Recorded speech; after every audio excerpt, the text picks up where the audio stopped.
welcome back to the Mr. Arsenal podcast for the last women's match day watch-along of the year.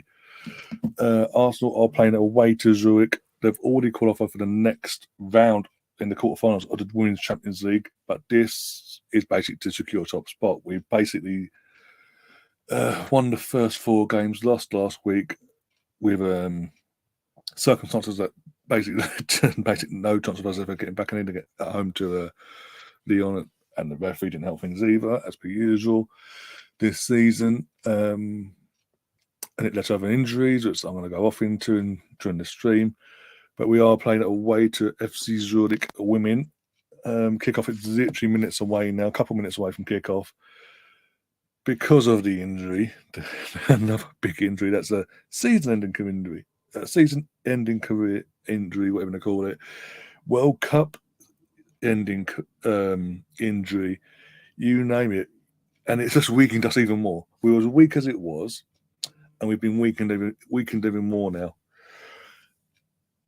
And as an Arsenal fan, I'm very, very scared for the women's team now. After this game, going into the second half of the season. Our first game back is Chelsea at home, at the Emirates in the WSL on the 15th of Jan.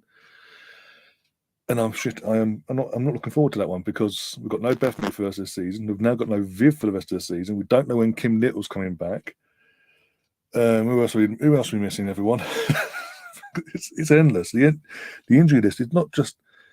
I don't know if I'm going to cry. That sounds sort of a little like that. But if it's not that, it's something else, and it's endless. It's not even like the players you can rotate in and out every now and then. It's our senior players this year. Last year, apart from Leah Williamson when she got injured this time last year, going into the FA, or just before the FA Cup final, 12 months back, going into that, and it carried over and all that. In terms of our injuries in general, not even to our senior members of our squad, our starters, we were doing pretty well. We did pretty well last season. I thought we finally broke the hoodoo of our injuries, because we had that. What we're doing now is what we had prior to Jonas coming in. They obviously put back Gary Lewin, and it just seemed that everything was just falling into place. Like the injuries, as I say, were less and less and less. Only the one major injury, it was only for 5 or 6 weeks. And she came back, and we were fine for in the second half season. We were fine. We had Beth, we had Viv, Kim, etc. And this season, it's just, and partly to blame. And people might think I'm saying this just to vent out or blame someone else, but I'm sorry, it is what I'm about to say is true. A big part of the reason why Kim Little, our club captain, by the way, out injured, and we don't know. Fans, we don't know when she's coming back. We have no idea what her injury is and when she's coming back. We saw her go down, get stretchered off, heard nothing since. Not a good sign. We then lose Beth Mead, and that's turned out to be a season-ending injury, possibly missing the World Cup as well. Might just make it back. Don't know. Viv is now got the same injury as Beth, but because she got it she's got the same injury. She's got the same injuries. She's got it about a month and a half later than Beth. She's out for the World Cup as well. And we did lose Raphael during the game as well, but she's now just coming back into the match day squad. We lost Leah during the international route. She's only just come back. So 4 of the 5 I just mentioned there, still starters, by the way, and all down to the abysmal refereeing we've had this season, and it absolutely aggravates the life out of me how there's no accountability, even at the women's level now. There's no accountability. If the referees this season were doing their job and weren't causing any issues whatsoever, and actually doing the job and protecting every single player, Bev doesn't get injured. Especially in ACLs, that injury she gets doesn't happen if the ref protected her like she protected the Man United players that night. Last week, if the ref was doing her job and protecting all the players, Vivian doesn't get an injury that's now seen out for the season and a World Cup. In a time frame, in a period as well with Viv, which is suffering with mental health as well. This is not going to help at all. But hey, what do I know? We have kicked off, by the way, just to get the scoreboard up. But yeah, I will get to the teams. I will run through the teams quickly beforehand, but the teams have kicked off. So yes, let's run through the teams to give you the start.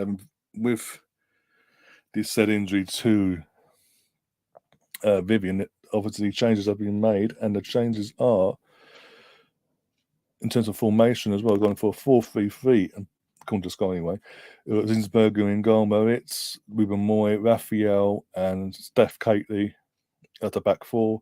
Leah is now dropped into a midfield trio, not a duo now. It's a trio of Leah Williamson, Leah Vorty, and Frida Manham. And Frida probably out of three, there would be one that pushes more forward to be the link up between the midfield and the attack.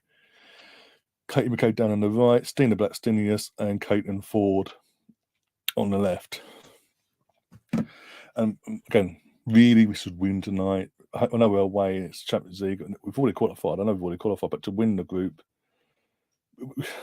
we should beat them comfortably tonight. I'm going for a 4. I'm gonna go. I know we've lost, but we've got no Beth, we've got no Viv, and all that.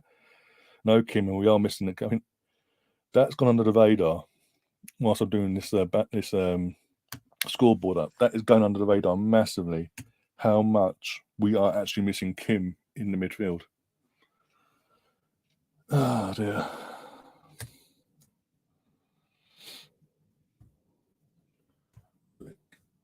Women.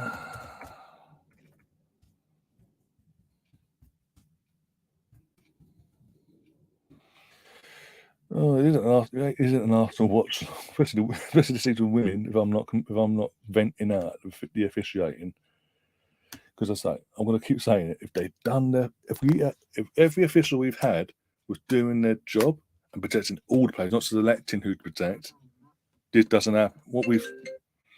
What we've seen doesn't happen in terms of what happened to Beth and all that. Oh dear! Right, here we go. Is the English one? Yes, it's the English speaking one. I don't want the full juice. I understand Swiss, so that wouldn't be at all good for me.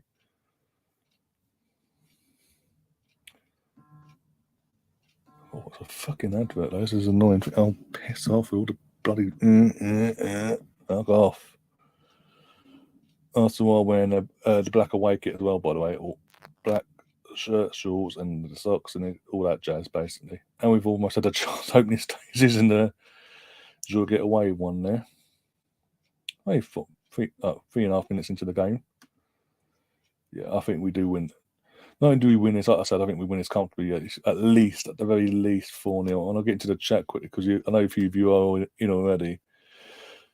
Right, got Kim in the chat. Hope you're well, buddy. Got a nip to the shop. I'll be back soon. No worries, Kim. Hope you're doing well. And a good win last night. It was a close game, but a good win for Rangers against Aberdeen. And it's away as well, but good win. Good. He obviously needed to win, obviously, to keep up with the other side of Glasgow, basically. Got Riddy in the chat. How you doing? Obviously, I'm good. I hope you're doing well as well. And if you haven't already, do check. Guys, I will say this as well. Let's get out of the way now. If you haven't already, do go and check out the last stream / podcast I did. It was last Thursday with an exclusive interview with with former Arsenal player Paul Davis.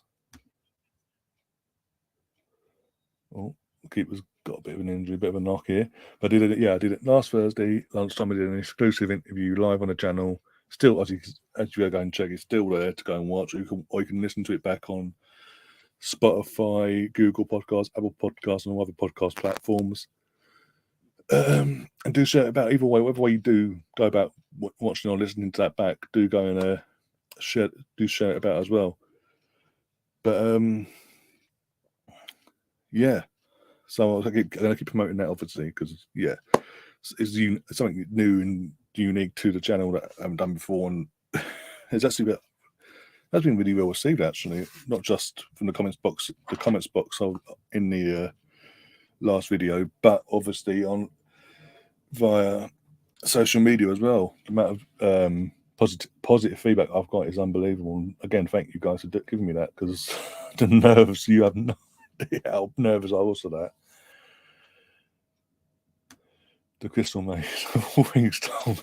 The Crystal Maze was great, wasn't it? A bit random, but obviously you're always random. Hello everyone, hope you're all Mr. Tom. Looking forward to your Premier League return next Tuesday. We'll be back.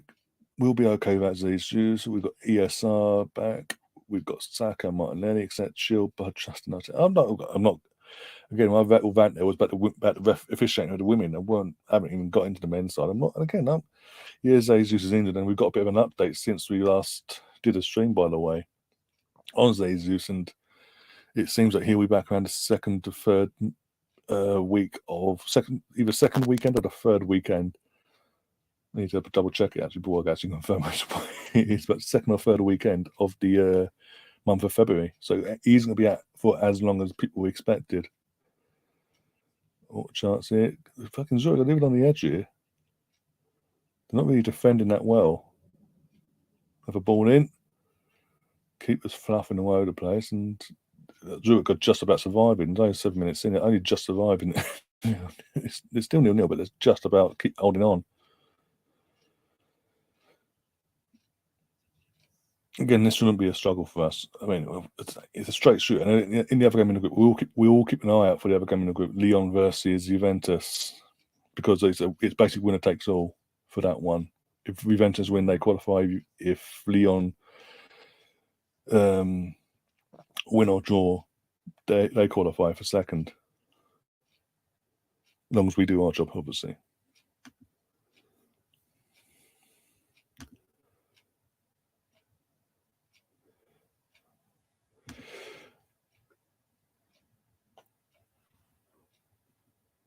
Ridley saying, I know it's early days, but Medium-wise injuries have literally ended our total hopes. There's that as well. That's another. Doesn't again? Well, most of us here in the chat, apart from a couple, we're all Arsenal fans. We all the men's game. We've been covering the women's game for over the last nearly 18 months on this channel now, including what we were doing before, just covering the men. We brought into shine a light on the women's game as well. We all follow the women's game anyway, so I thought, why not? But my point is, we're all Arsenal fans, most of us here, and that's the most disappointing thing, that it's really unlikely now, unless Jonas and the team go out and spend the money and do mass recruit, because it's not like normal where because of the situation we're now in with injuries, it's not just where we just go out in January out of one or two players. We now need to go out in January and maybe bring 4 or 5 players in. At the very least, almost 1-0 to Arsenal. Almost. Was that Kate McCabe? That was Caitlin Ford. I hate these camera angles from a distance. He's not even he's not even the most clear picture either. Modern day and all that. We're not even getting clear HD quality from Dazan, for fuck's sake. Pardon my French. But going back to your comment there before we move on, Ridley, it is disappointing because it's all but ended. I know we're literally a point where with a game in hand we're just behind Chelsea, but realistically, unless we go out in January straight from the off between now and before we play Chelsea on January 15th, unless we go out en masse and go, you know what, bang, bang, bang, get the big chunk of our players we want now in quick and adapted quick for the return of the WSL and all that on December 15th against Chelsea. That game's gonna be a whitewash. We're gonna absolutely get murdered. We're literally, in terms of our squad depth, we are scraping the barrel as it is, with all due respect, in terms of our attacking options now. And I keep saying, I've said it already in the stream. Another thing, something that has gone under the radar, sorry, is that how much we are missing Kim Little in that midfield. And it's concerning that they've not told us when she's due back or what the injury is. What's more concerning this season in general is the ACL. Pretty much in terms of WSL wise, what was it when we were playing video the other night, last couple of weeks ago? It came up on the screen, or Sky Sports were covering. They came up, and it was like four of the injuries they've got, 40 injured players that out of a list of, I think, 8 or 9 players that got out injured at the time, all ACLs. 4, at least half of them are in ACLs. Come to Arsenal now, we've got 2 ACLs.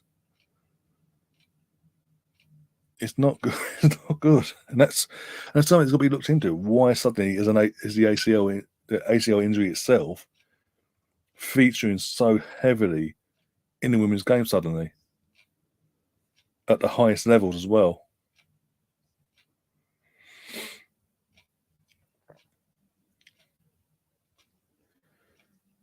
Because we've seen it. I've mentioned this before, a couple of weeks ago. We were talking about Beth and all that, obviously before what happened last week with Viv. My concern is with the ACL, in terms of from an Arsenal perspective, is what we've seen in because they both got their ACL. I think it's the same game as well, or a week of each other, whatever. But they both got an ACL around about the same time, not in the same game, if I remember rightly. And what was that? Hector, what was he, 23, 24 at the time? Obviously, he was out for the rest of the season. It was around about this time of the year as well. It was out for the rest of the season. Came back 2 months into the following season, something like that. And straight away, you could see he weren't the same. He lost a big chunk of the pace he had in his game. He lost a lot of that. And his games dramatically got worse and worse and worse. And even though Rob Holding was never blessed with pace, you can see even now how he's had to adapt when he came to us, how he was and how he was developing, got that ACL, and how his career's been, how he's played since. Coming back from that to a point where prior to getting the ACL, I think it was under Unai as well. I believe I'm right. Not been under Wenger. I think now. It might have been under, I can't remember who it's under now. Either way, Rob Holding at the time was a starter. He just broke in. He just about broke into the starting 11 and made the spot his own, basically. Got the injury. He came again. You could tell how he had to adapt his game. And from there on in, he's become a squad player. He's accepted it. He isn't kicking off, obviously, but it must be disappointing from his own personal career point of view. That that sort of happened, basically. And now we're seeing it now a few years later with Beth and now Viv, both at the same time. More so with Viv, because obviously, even though they are dating, they do live with each other and all that. Beth and Vivian. This is the injury for more so for Viv has come at possibly the worst time ever, because he is going, as he's admitted, literally a week prior to what happened last week, that she has been suffering with her mental health since the back end of last season, going into summer. It's obviously carried over. Well, she said, my mental health was that bad. I sort of lost the passion for the game. He spoke to Jonas, and initially it was just like, can you, for certain games, get Leon away and things like that, can you just rest and I'll put me on the bench, and if you need me, I'll happily come on, but just I don't really fancy it. And they sort of worked with her and this, that, and the other. And even then, it didn't work. Oh, yeah, one sec. Bear with me a sec. The dog's barking now.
Sorry about that.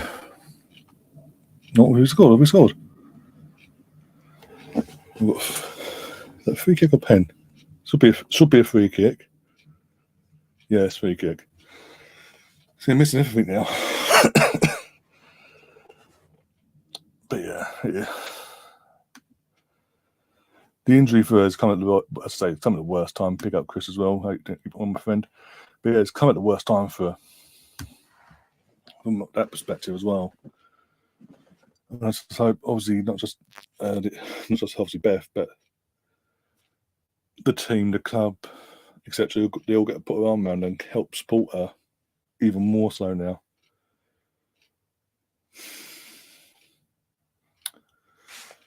McCabe's standing over this, so this could be interesting. Whilst knocking his microphone out, smart line. Fucking microphone's so quiet. As in, I'm trying to listen to Fina Milano. I'm standing like, oh, she's got to go for it now.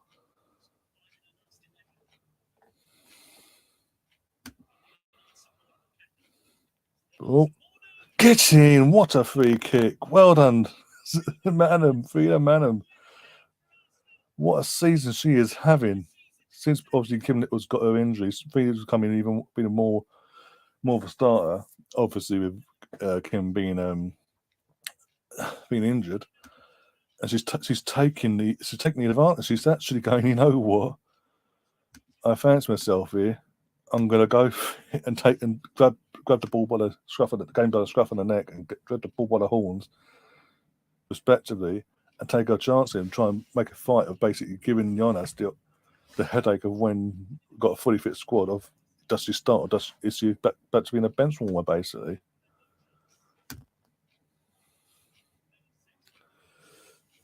Fantastic free kick though. Here we go. Back into the chat anyway. While I was doing that, Ridley saying, "I was at the Juventus friendly on Saturday. Loads of empty seats. Even people with tickets didn't turn up because of various external factors." I think the main factor was the strikes. Everyone in the UK, anyone that's in the UK is in the chat. You all know what we're coming from when I say this, but that's the main reason why I didn't bother getting a ticket. I know Liam was looking to when they announced this game was going to be happening and going to have fans in and all that.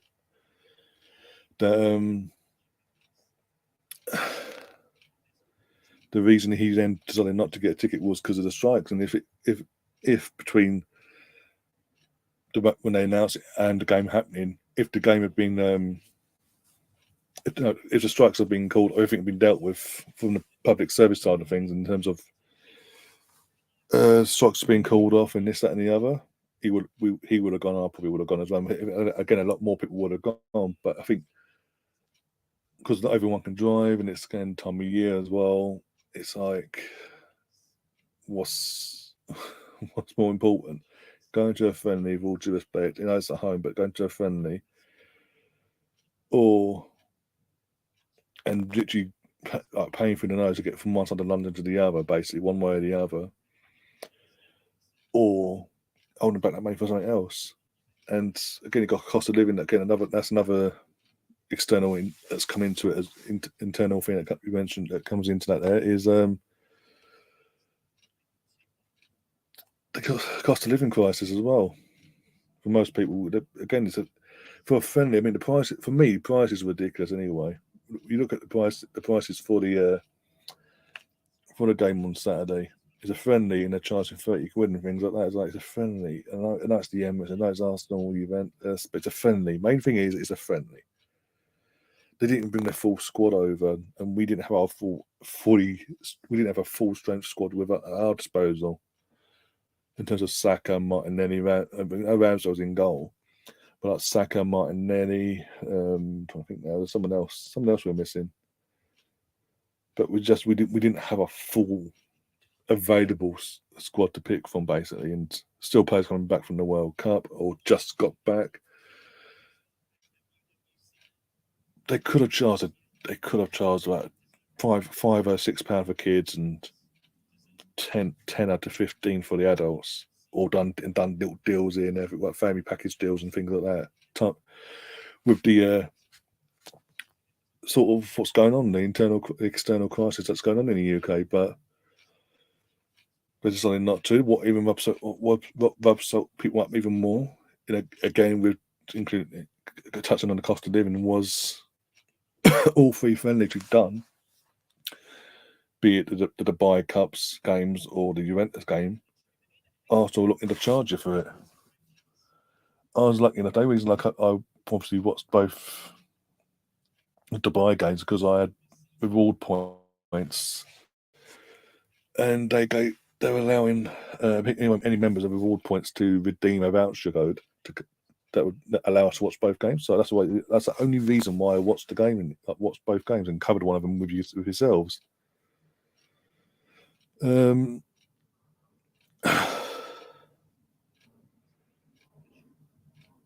But the Juventus game, I was looking out for that. I thought it might do it for Juventus, Didn't do it. They didn't even think about doing it.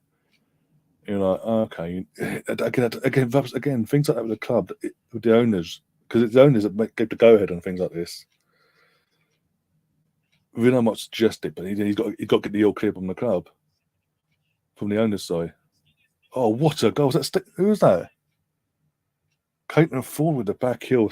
Oh, Steenberg seems to have an assist. Get in there. Come on. Yes. Fantastic. All right, we won the group.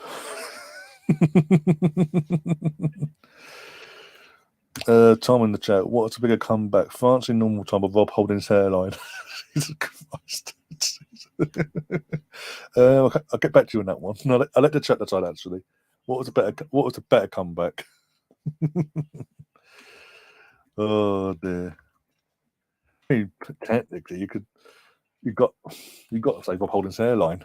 Quite literally, went from having literally sort of my level of hairline, one of my hairs was, if I ever show my hair that short, to literally just suddenly a mass loads of hair there, and the hairline just suddenly appeared out of nowhere. And it just developed, and he's a young man again. Not fair play. Nothing personal. Oh, he's got no money. Why? We can afford to do what he's done, and fair enough. I mean, Gabriel's doing the same, in the process of doing the same by the looks of it. So, yeah. Just came back from the Paid darts. It was incredible. Oh, okay, that's cool. It was playing. Was it today you come back from? It was playing today when you was there. Kuza Dubry was impressive, I must say. Yeah, he was a young lad. He came on, got a bit of a cameo on Saturday, and looks promising. He does look promising. Again, it's another thing we've mentioned since we have mentioned over the course of the channel. One says it's 3-0 now, almost. Almost.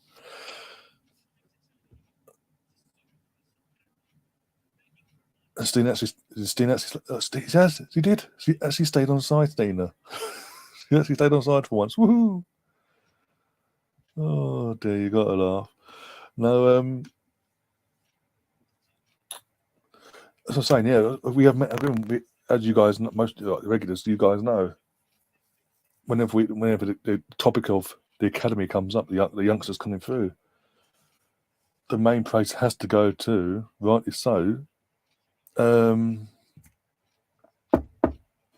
Mertesacker, because ever since he obviously retired and went straight into the management side of the youth levels, he's been nothing short of the sudden. What was that? Is we free? Almost. The sudden upsurge in quality we've got. The players that have been able to come through, and when they come through, and they get given these odd cameo appearances here, there, and everywhere in these friendlies or in the cup runs. You can see they're not obviously really a straight way to make a step up, but they are good enough to be included and talked about potentially breaking into the squad, the senior squad, and all that. Oh, stick a leg out there, Kate, and that's 3. Bloody hell. We're all over him now. It's literally game over.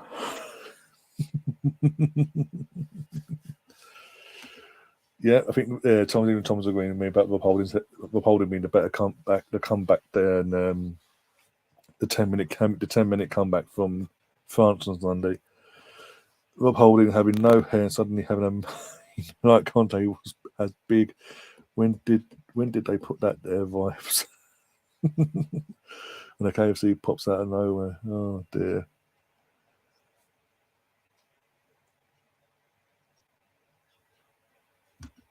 I think Holding will start against the Hammers on Monday. Says Richard. I won't be against it actually. Again, he hasn't had to go to the World Cup. He's played in the friendly, so his match fitness will be no problem because he's been playing in the friendlies, all of them. Saliba, even though Saliba didn't, or basically apart from a cameo role in the group stages, basically didn't appear at all in the World Cup, which is it came to the came back to backfire on France, really. If you ask me personally, I mean, why take the kid out there, give him a run out, and then again in one game, and then never use him ever again? Especially on Sunday. For me, Sunday. Ask me. You can ask my brother when he's next in the facility of a stream we do. We're both watching that World Cup final on Sunday together, and obviously when it went 2-2, and then it's a bit of end to end, back and forth, going for the trying to get the win at a normal time. I'm there sitting with my brother, and I'm saying, if this goes to extra time,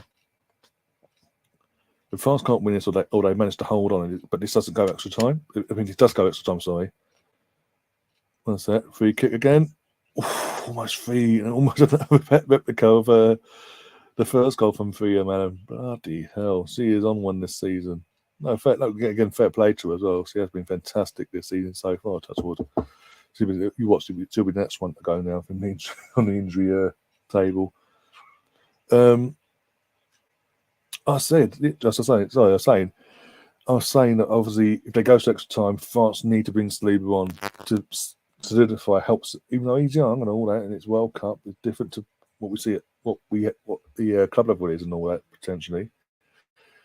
But he needed to come on to help solidify that defence. Let's bring a bit more calmness. We've seen it at Arsenal. He brings a bit more calmness. Every now and then he makes a bit of a pig's ear or something once in a blue moon. But the majority of the time he brings a bit of a calmness and the solidity to our defence. And I think France needed that. And Deschamps being Deschamps relied on the same old faces. And as soon as he went the penalties, you knew Argentina, not just in terms of the players they had to take the penalties, but with Martinez in goal, you knew what was going to happen. I'm live or not.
Sorry about that.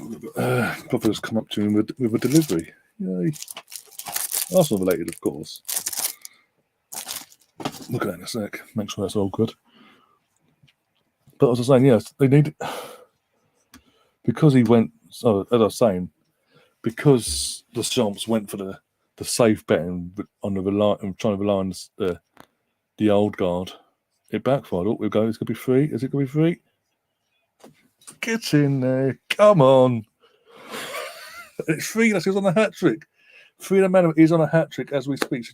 She's got her little brace now, but she is on a hat trick. Half hour into the game. Come on, Frida. fantastic. That was well taken goal again come from the attack, and then Raphael. Look at that! Oh my! I've missed this for the last few weeks, but again, even with the injuries that we've got, this should never been this shouldn't be a test for us at all. I've missed this sort of fucking get the ball and take our chances. Fucking football this season. Amazing we turn up now. 3-0 to the Arsenal.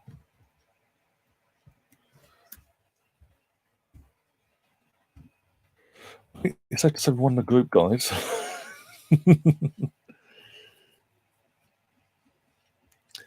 Champions of the Bar, you'll never sing that.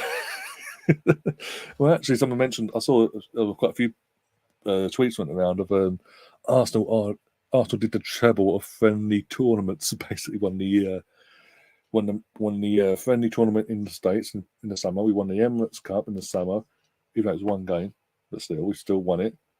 And we've won the Dubai Cup. We've got a treble of friendly tournaments. Woo! Beat that Man United, getting a treble halfway through a season. It will go down as the greatest World Cup final ever, but for 8 minutes it was shit. Largely a victory possession, similar to the Monaco Grand Prix. Mate, I was losing my mind. It was as you say, for the first until France got that first penalty to make it 2-1. It was all they showed nothing. The game, Mbappe was missing. It was a disaster for France in general. Then they got the lifeline of the penalty. It's like they scored a penalty, and then suddenly they came to life. And it was just like, and then literally, Bennett's like, God, brother, he's a big Messi fan. He wanted Argentina to win it for Messi because obviously all the shit he gets and this, that, and the other from an international point of view. And he's like, when it's like 2-1, 9 minutes to go, obviously 9 minutes to go in the end because of when the penalty was taken. With injury time around the corner, I was like, don't worry, Argentina. France have done nothing. They ain't going to get back into this. They'll be fine. Argentina will be fine. Messi will get his World Cup. Relax.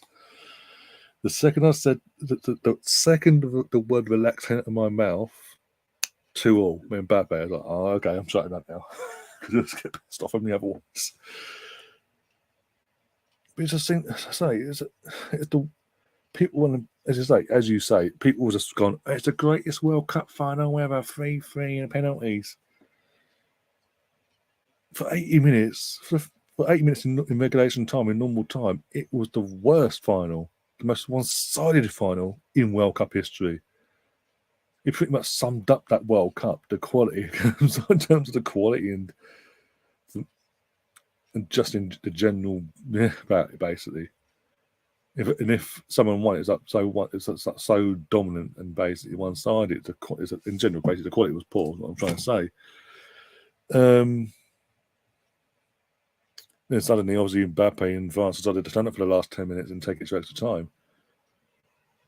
And then you think they've got the momentum, they're going for it. They could have got a winner. If they really wanted to in normal time, but when it's extra time, you're thinking, okay, could have had the last 10 minutes in normal time and the injury time went. You're thinking momentum's in France. With France now, they've suddenly got themselves back in the game. They've got the momentum. If everything was leading going into extra time, that they continue to play like that, but they did for the last 10 minutes plus injury time, so 18 for the last 18 minutes basically. It was only a matter of time before they go and score a winner and win the World Cup and defend the World Cup. And they just went again straight from the off. One sec. Is this going to be no? Straight from the off of the extra time, they went back. They went back and win themselves again and started playing like it was 0-0 all over again. Like for the first 8 minutes of the game, that's how they started playing for the extra time. It took for them to go 3-2 down again to go, we're going to try again. And then obviously they got the luck. They got a bit of luck again, fortuned them in terms of having the time to get the penalty when they did, make it 3-3. But then the luck went out. As soon as he went to penalties, I was like, look, you got Martinez in goal, who's a fucking beast when it comes to penalties. he's got something at the moment. It's switched for him in terms of saving penalties now. The mind games of work for the last 18 months that's been happening. He's found a routine. It works for him, and for his respect, obviously for his country. He's going to do that in the final. He's going to do that in this penalty shootout, and they're going to win. Plus, with that, Argentina had better quality penalty takers to take the penalties. Deschamps took off Giroud in the half hour. He took off Griezmann in extra time or something like that. He took off Griezmann. He took off who else did he take? There's someone else he took off. Basically, he took off potential penalty takers throughout the game. Obviously, 2-0 down. He took off Giroud and someone else. I can't remember who the second person was, but I was just like, bloody hell. When it goes to penalties and all your main, in terms of penalty takers, you only got bloody hell, ref. You've only got your main penalty taker in Mbappe on the pitch. All the others are basically, with all due respect, never really been in a situation where they take a penalty. Apart from Koeman, all the others that could have stood up, apart from Koeman and Mbappe, haven't been in that position. Let under pressure of a World Cup final with that situation. It was always that the weight played out was always going to happen. And yeah, I'll check that make on mute.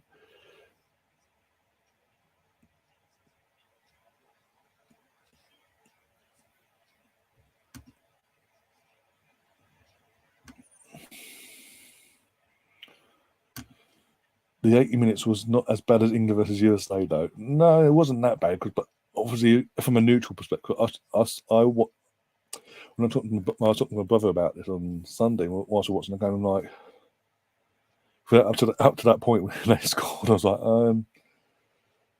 from a neutral. When I was like, Brendan, because he's like, oh, you also want France? No, I was like, no, Brendan, I'm not bothered. I'm a neutral in this. I'm not really that bothered who wins. I just want a World Cup final where it's evenly contested and it's not as this so one-sided as it was. And it was one-sided. There's no getting about it. For the 80 minutes, it was the most one-sided World Cup final I've witnessed in my lifetime. That's saying something. And I watched France beat Brazil in '98, 3-0 in normal time. And yet Sunday's match for the first 80 minutes was more one-sided than that final in '98, in my opinion, anyway. But I just wanted a proper spectacle of final, two top teams going head-to-head. And I'm sitting there and I'm thinking, as I'm thinking this, other people mentioned it, I'm getting notifications on Twitter and all that, people saying the same thing. Like, for the 80 minutes, you're thinking, how the fuck did we lose to France? This is the same France and not England there. How the fuck did we do that? If Monaco had a bit more quality going forward and took their chances, they could have knocked out France as well. Looking back at it now, but looking at the squad that we had and how well we played that night, if we took our chances, that's the big thing. And had a better fucking manager that knew how to fucking read a game and make changes at the right time. Got another free kick. Will Manham get a hat trick in the first half? 2 free kicks and open play goal. Come on, Manham, go for the hat trick. Nope. Someone else took it instead. Don't know who. Didn't see it because the camera was focusing on Manham and the free kick got taken. Oh, by Kate McKay. Try to be cheeky, basically, Kate McKay there. That's a shame. I'd see Manham go for that again and go, 3-0, 4-0, sorry, thank you.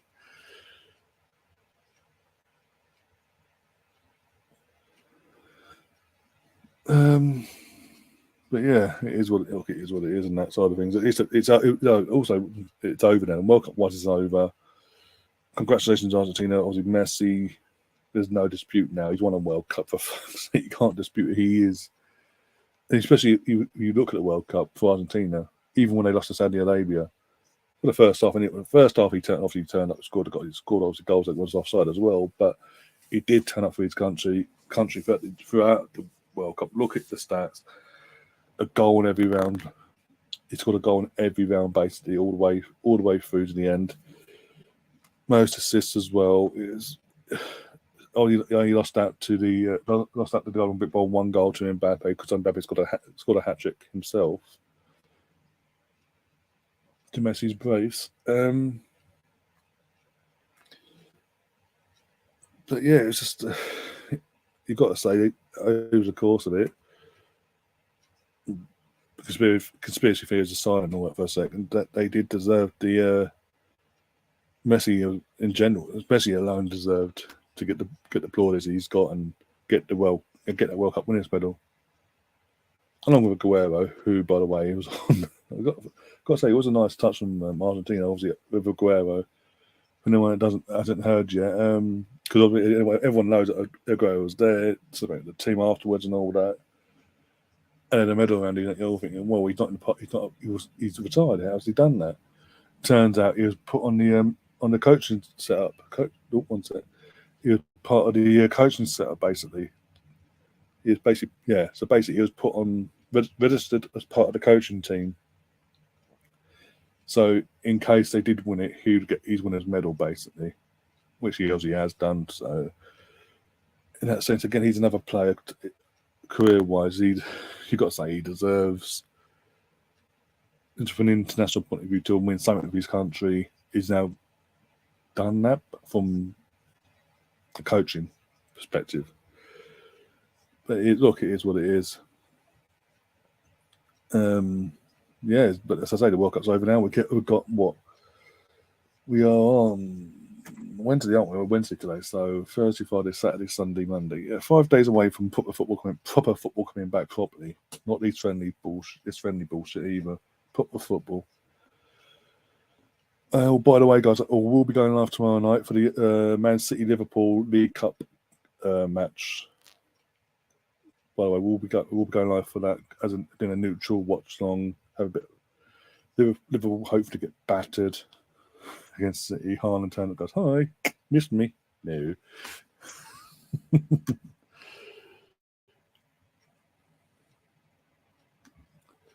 Did the club make a mistake by getting Jesus go to the World Cup? No, I have to say no, because from what I've been told and what I'm hearing in terms of Jesus, in terms of how his injuries come about, it's more that after he got picked and he's gone out to meet up with the Brazil team and go to Brazil, then go from Brazil to Qatar.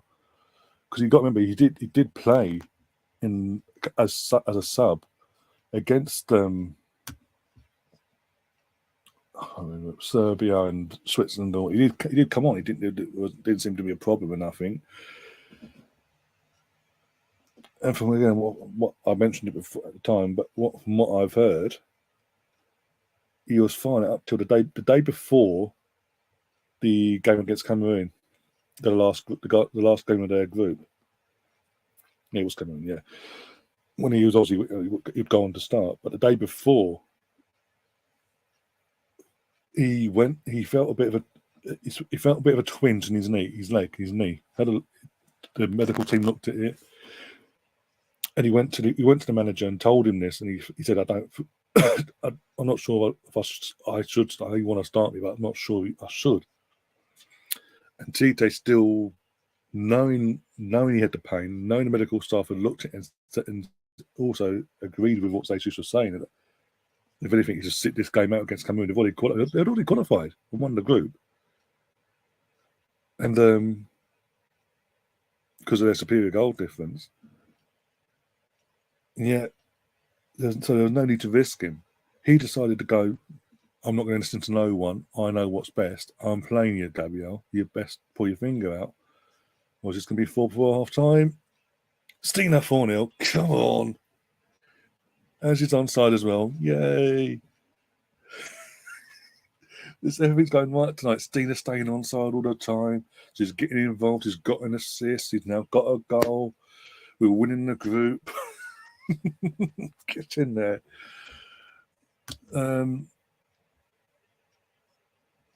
Let's see, have one job tomorrow night. Exactly. And we'll be here to make sure they do it. Make sure they do it. Not just beat Liverpool, pump the fuck out of them. Make them wish they'd never been fucking born. I see. What's I saying?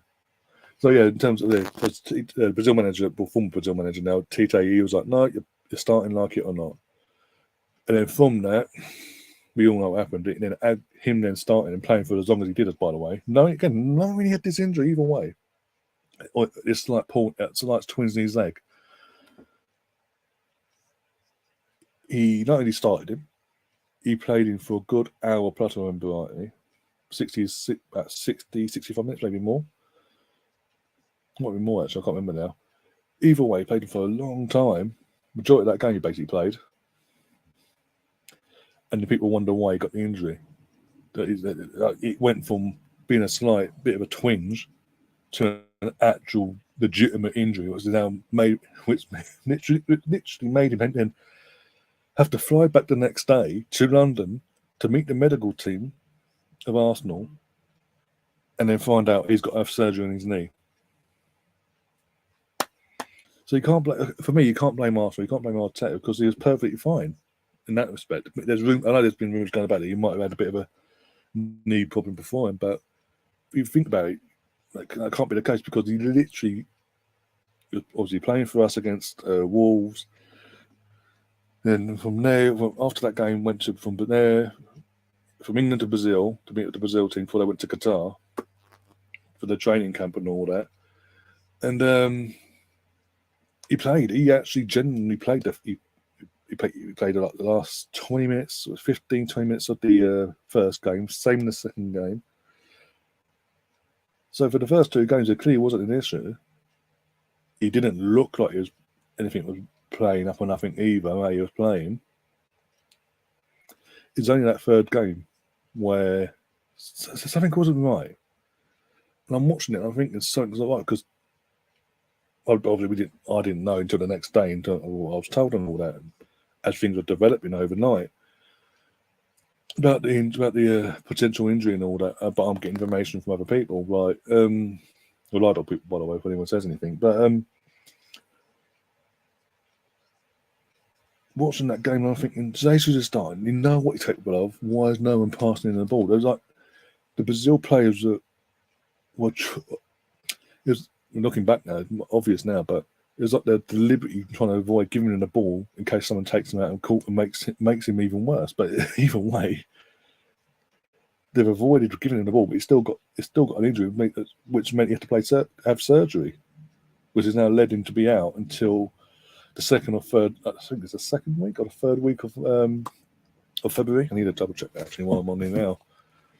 25th, so match day wise, I mean. Let's have a look. No. I'll come over while it's half time anyway. Got our tab over to there. Yeah, it was a tapping, my friend. It was. I'm enjoying this. It's the first game where we are being clinical. I mean, we've got with the injuries we mentioned. I know it's Zürich, so it shouldn't be much of an issue. But we've played this in WSL this season. Teams of that level that shouldn't be an issue to us, and we've made it a bit of an issue in terms of how we played, started the games respectively.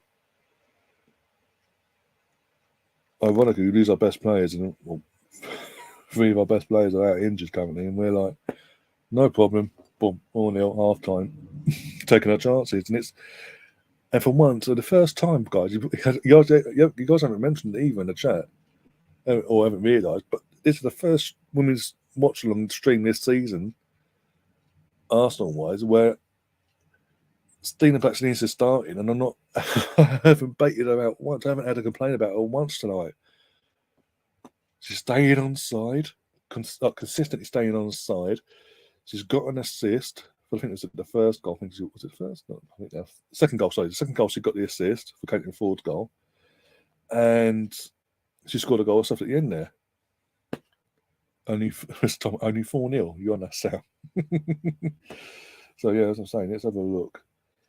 In terms of February, so he's going to miss in terms of Jesus in league-wise. Obviously, FA Cup he's already going to miss anyway. Probably rested if he was available anyway. But so he's missing West Ham on Monday, New Year's Eve against Brighton, January the 3rd against Newcastle, Oxford in the Cup, Tottenham in the away on the Sunday, and January 15th. So that's going to be a busy day for me then. Yay!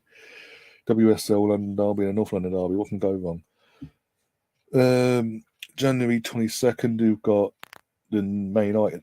So Man United at home is going to miss at 6 in all comps, 5 in the league. Everton away.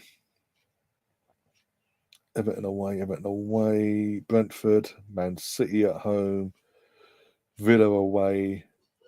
He's back. Apparently, he's rumoured to be back for the Leicester game on the 25th. So that's what's his name? That's second 1, 2, 3, 4, 5, 6 in all comps, 7, 8, 9, 10 games he's going to miss in all comps, 9 league games. Not great. It's not great. Don't get me wrong. It's not great, especially when you've got Man City in the middle of monster. You've got North London, you've got Newcastle at home, starting the new year. Effectively, you've got Tottenham away the following week, or no, a couple of weeks later. Sorry, Newcastle away a couple of weeks later, and you've got Man City in the slap bang in the middle of February as well. That's Man City at home. Sorry, all the other games I've mentioned. I mean, look, for me, could come back and bite me in the arse, obviously, and obviously we haven't played in terms of the team. Haven't played in this, that, and the other together for God knows what it feels like forever, really. But we've got West Ham, which, based on West Ham's league form this season, we shouldn't have a problem there. So we should beat West Ham comfortably. Yeah. Brighton away. I know it's been a bit of a bogey. They've been a bit of a bogey team for us since they've been promoted to the Premier League. But again, as long as we turn up on the night, there's no issues. So we say. We should win there. Newcastle at home is the one that concerns me. I think we'll probably draw there. Worst case, we'll probably draw that game. Oxford in the Cup, we should breeze past. Let's be honest. Even though it's away, it is the FA Cup. We should breeze past. Should be an operative word. As long as Arteta doesn't make too many changes to the 11 and the matchday squad in general. Tottenham away again, potentially maybe a point from that. Worst case scenario. Man United at home. Again, with our home form against United and our home form in general this season, I think we win that. Everton away, they're not all that this season. It's a Saturday early kickoff though. Should win. We should win that. We should beat Brentford. Man City at home is going to be a tough game. That's probably the toughest out of the lot. Obviously, because it's Man City and Haaland, and yeah. And we're. I said it before. I said it actually before in the after the Wolves game, and since obviously we've done the show since. I said this is before the Jesus situation arose. If between obviously Boxing Day and the 22nd of January, if at the full-time whistle after we play Man United at home, if we are still top of the league, if we are still top of the league by, I think 5 points clear at the moment. So if we're still 5 points clear or 3 points clear or whatever, if we're still top of the league, in terms of where we finish in the league, in terms of where we finish in the league, I think even more so now. If we are still top or top 2, we will finish in the top 2 come May, and we will be back in the Champions League, obviously. But mainly, we will be back. We will finish either first or second, in my opinion. It's just as it stands, all we've got to do is win all our games and beat Man City once, draw against Man City once, in the other game, and we're basically fine then. No pressure. But yeah, I think especially now with the injuries as Asia, again, we don't know about what incomings we're going to have in January, either from an Arsenal perspective. If we are still first or second in the league, I think we do finish the top 2.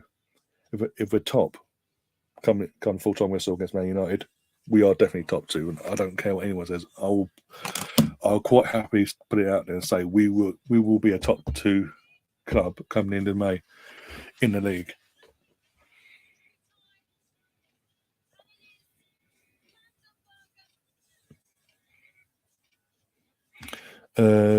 Saw someone send a ticket.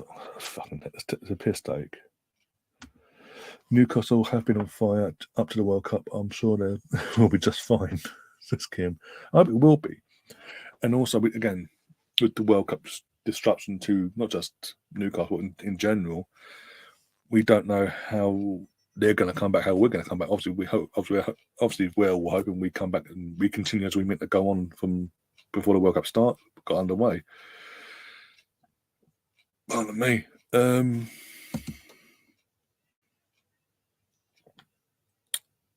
It's gone now. No, it's gone. But yeah, it's actually sorry, Newcastle. In one respect, I'm sort of hoping that Newcastle come back and a bit of a lapse off in form, so to say. Takes a bit of pressure going into that Newcastle game off us, maybe. 105, they better be putting a bug up with their wife. It is ridiculous. It's ridiculous that people can get all the tickets and just so willy-nilly bulk buy, basically, get them in bulk and then go, well, I've got one for myself or whatever. And I've got all these. Oh no, I'll say that extortionate prices.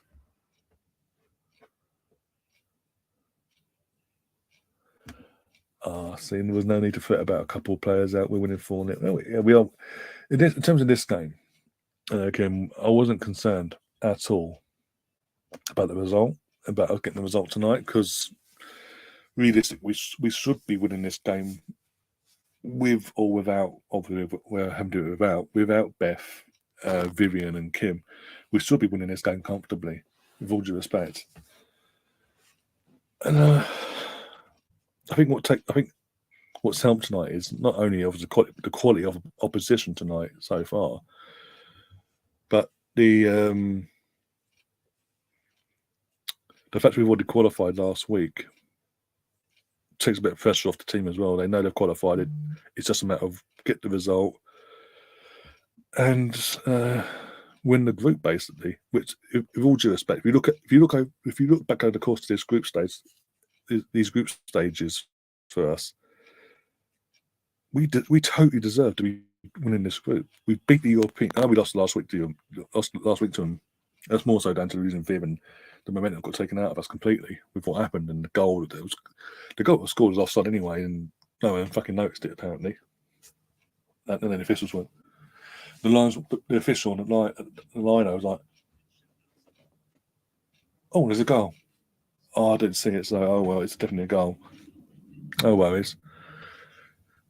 And then a couple of minutes later, fucking of all people, Danielle Van der Donk, Beth. By the way, Beth Mead's ex, by the way, takes out her current girlfriend and brings on an ACL injury. Like, fantastic. Talking of Beth, by the way, I forgot to mention it already, but Beth Mead is tonight in the running to win She is shortlisted and in the running to win Sports Personality of the Year 2022. That is happening tonight, apparently. So yeah, good luck to Beth, and hopefully, if there's any justice and there's no corruption in the BBC and the voting system, she should win this tonight. Probably won't, because as I say, it's corrupt. But yeah, hopefully she doesn't sticks it to him, because no one does it. Again, no one deserves it more or deserve it more than her. It all goes back, for me. It all goes back to back in end of last season. Sam Kerr turned up for half the last half of the season. Once she got back from the Women's Asia Cup with Australia, once she got back come back from representing Australia in there, suddenly she decided to turn up last season for the last 5.5 months of the season. She turns up and she gets the Player of the Season award. But Beth, and I said this at the time, and I'll say it again, someone like Beth, and it must be a massive kick in the teeth, probably even motivated her even more in terms of going into the Euros. From day one of our season, all the way through to the bitter end, played pretty much every game, scoring and assisting, creating goals and getting assists left, right, and centre all season, consistently, week in, week out. domestically on a European stage as well comes second to someone that turned up for half a season. And there's no corruption going, there's no favouritism or nothing off. I mean, again, I think that probably looking back, that probably motivated even more to then do what she then did in the Euros. Top goal scorer, most assists, player of the tournament, you name it, she won it all. It's just like massive fuck you, basically, to the WSL. Oh dear. I was really hoping that one of the EPL clubs has spent building a replica of Crystal Maze.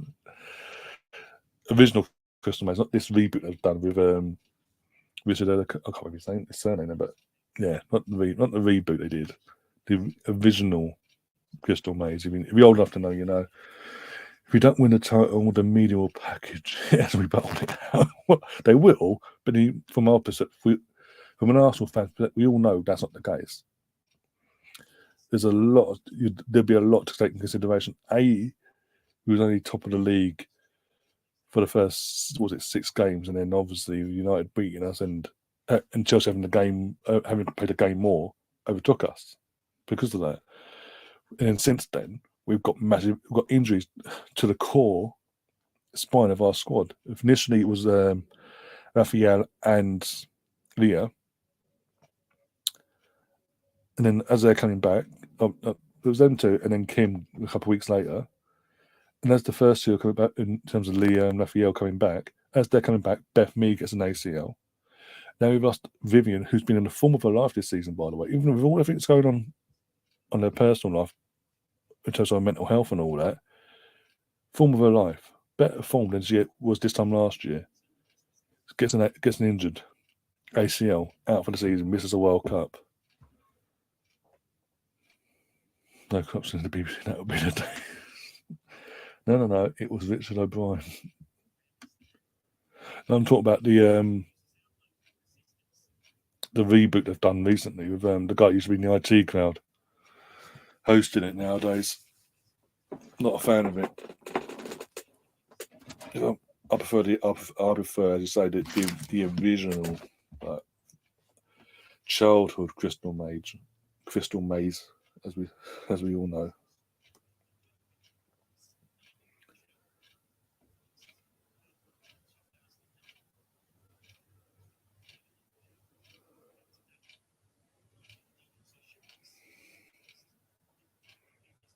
Oh, we're going to get a fifth. We're going to get a fifth. Go on.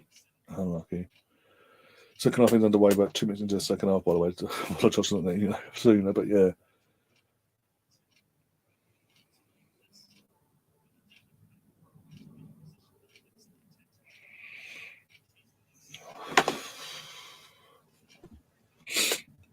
Oh, my leg. Oh, don't do that because that'll go crash. I need that on. Oh, go on.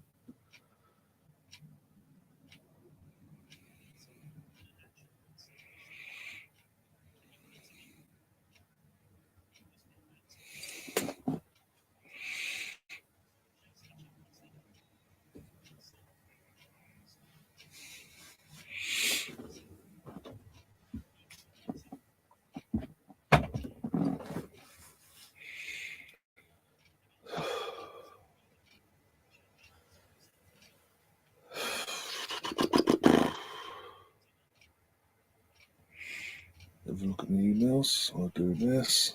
That one.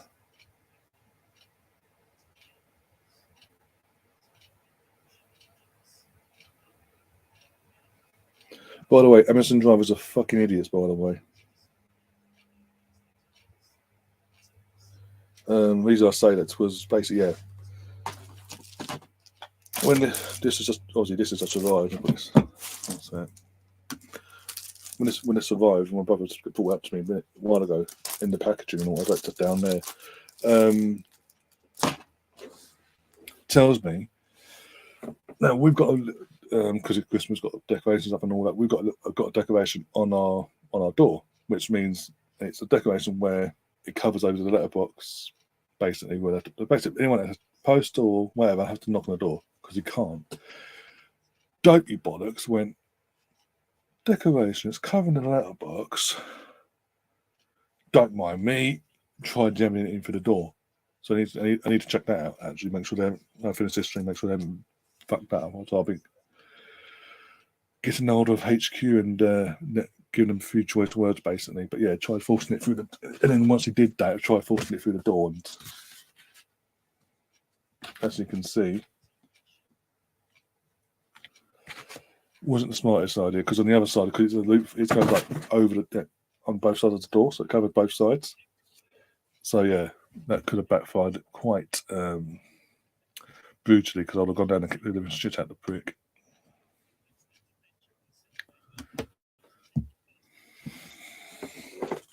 Bloody hell. Oh dear.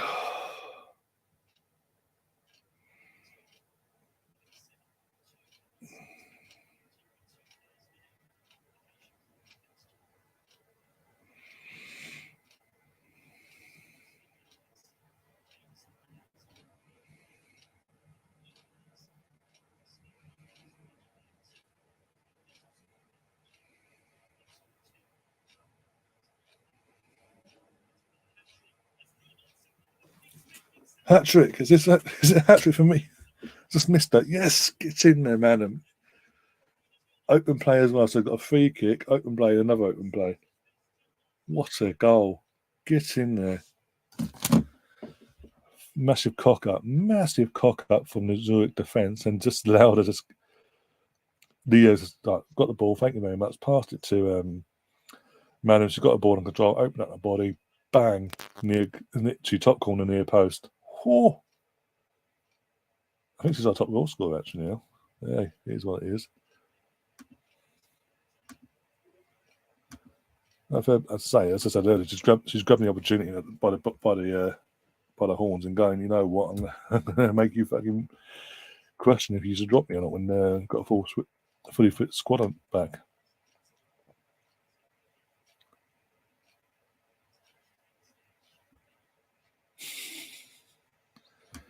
ITV had the better comms team than the BBC. Don't you have BBC? They nosed it up massively.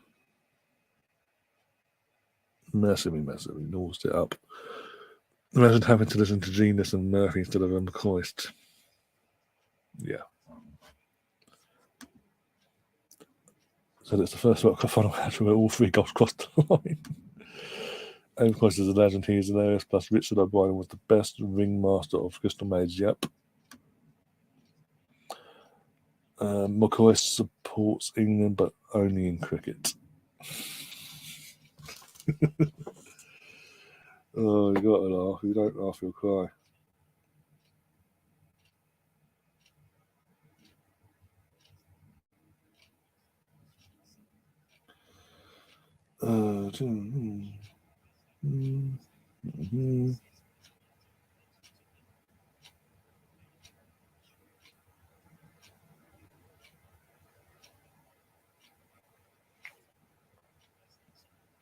Thank you very much. This is one thing that's been doing my head in, actually, because last week I set myself up for the podcast and all about an hour beforehand, getting everything set up and ready to go. Suddenly I'm logged out. I never log out on my MacBook here. Never log out on my YouTube stuff. I'm coming on and make sure everything's okay. No, you've got to log in. I'm like, fuck. Again, it's happened again. Did all that. I pressed the option of don't ever log me out. What has he done today? It logged me out. I was like, you fucker. That's why I was late today. I'm fucking wondering like, what password's what.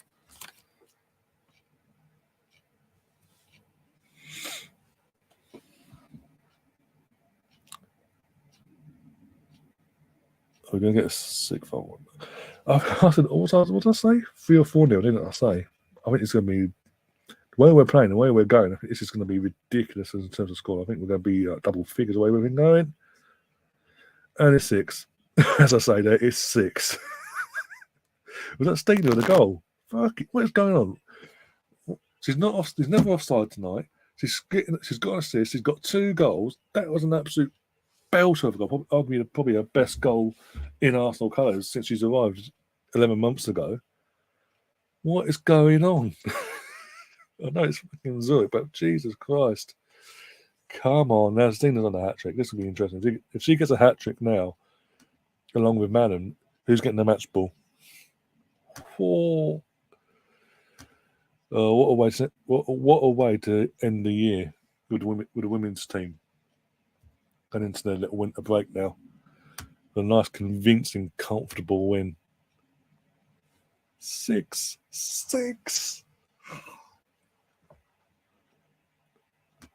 Oh dear. Arsenal. No messing about today. Get in, get out.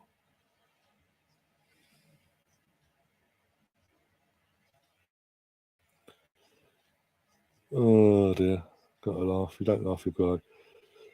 What the f was that? What was that? What was that?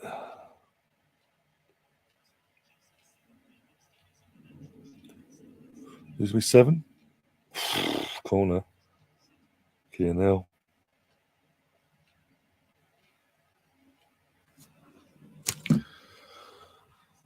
I will say this, I haven't mentioned it.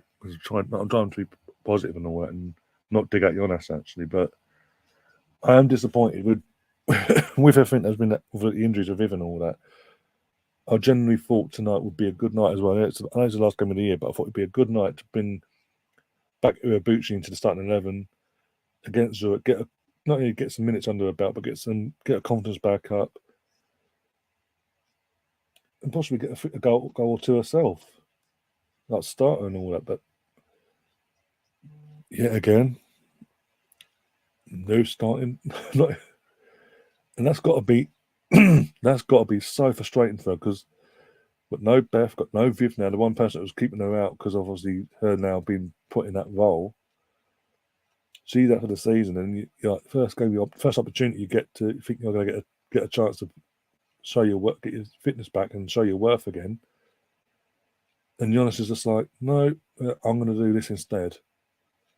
I'd rather put go 4-3-3 with Leah Williamson in the midfield than play you, and have Manon play where you would play, then play you. It's ridiculous because he is a fantastic player, and this would have been ideal. I know one game now, but it would have been ideal just to get her in because the next game is Chelsea. So get her in, get her confidence high, and get a match under her belt. But get some minutes under her belt, and would have had Emma Hayes guessing how she's going to do this. Who's starting? Who's starting where? Is it going to be this? Is it going to be Madam? Is it going to be Iwabuchi? Is it going to be this one? Is it going to be that one? But nope. Nina Herling, just seen Nina Herling in the background, by the way. This camera was on that talk to his assistant. And Leah Herling's there about to get her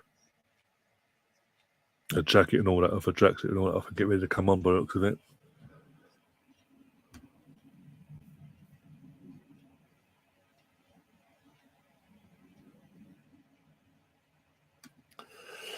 But since he's a good player, I suspect the two lovers have conspired to make her look bad. I very much doubt that. But, oh no, we never know. No, but yeah, all jokes aside, again, I don't like to be that fan at doing these watch-alongs or games itself and be there, not mouthing off, but criticising the players on the team and all that, men and women, or the youth level, for not being frustrated, not putting the performance in, or being lazy and this, that, and the other.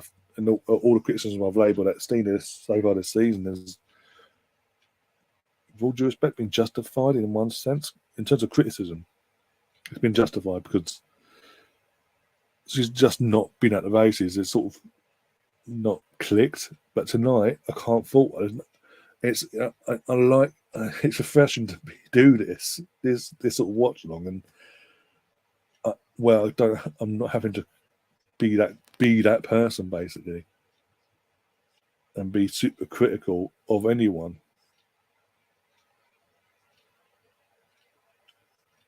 It's amazing what you can do when you're on side all the time, Stina. Oh, we're going for 7. We're going for 7. Jesus Christ almighty. Almost the hat trick from Stina. Literally inches away. Inches. Oh, there's how we're doing on the old YouTube front anyway. Check things out over there. Flicking through all the tabs now, like bam, bam, bam. Thank you, man.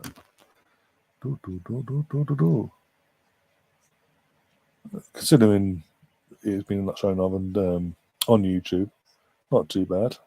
Considering I've had worse performances, put it that way, with these women's Champions League watching on once. It's been like I think when it goes off, it picks up a few more new faces or views and all that. But as I say, I've had worse. This is actually a decent one considering. Put my lock down on that one as well over there. Oh dear. So what do I think now? What we're doing? Tomorrow night. So as I say, tomorrow night we are doing the Man City v Liverpool, EFL League Carabao Cup Watchalong. We'll be doing that. I'll be doing the thumbnail for that later as well. So keep an eye out for the stream and everything being set for that. So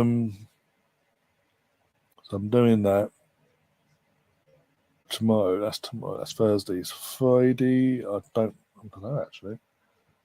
Friday and Saturday, I'm not sure. Obviously, Sunday's Christmas Day. Boxing Day, we are back with a bang on. We're not only doing the match day watch along for the late kickoff of Arsenal versus West Ham, obviously.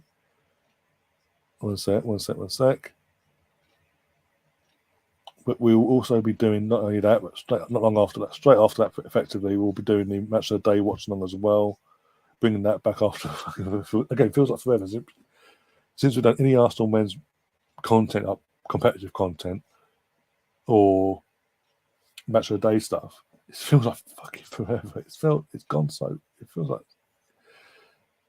like so long ago since we've done that. But that's be back on Monday as well. And then obviously from now on in, we'll probably try podcasting on Tuesday or Wednesday, going over or the Helen's just come on for Stina's been taken off. Okay, on a hat trick and she's been taken off, that won't go down well. That makes sense. The one time this season where she's actually performed fantastic. Is that Kim? Where the fuck was the notice saying that she was back?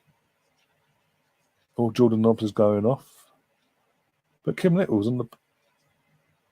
Where was the notice saying that? Oh, by the way, we were never told how long she was going to be out for, but she is back. I didn't see the bench. I didn't, to be honest. I didn't look at the bench. Ruben Ward's gone off. Jordan's staying on, but because Kim Little's come on, she's got the armband. That's a positive in one sense. I didn't see this one. As I said, I didn't check the bench out, so couldn't see her back. But it was. I've got to admit, I have been concerned that since you got taken. Oh my God, what you're doing? What was that, Leah? He's giving away a penalty to Zürich. That was. Oh, come on, he's going. Oh yeah, fair play. There was no need for that. You just allowed him to get a consolation there. That was no need. That was the ball had gone away as well. I know she has slipped, but she could have. I don't know. She has slipped over on the turf, but yeah, it was a poor pen. A poor pen to give away, basically. No pressure here, Zinsberger. Either keep clean sheet or you can see the consolation. Up to you. They're going to score anyway, but it was. You could tell she slipped. But hey, even though she had slipped, it wasn't a deliberate foul. She did take the player out, and the ref's given the penalty, and not going to go back on it.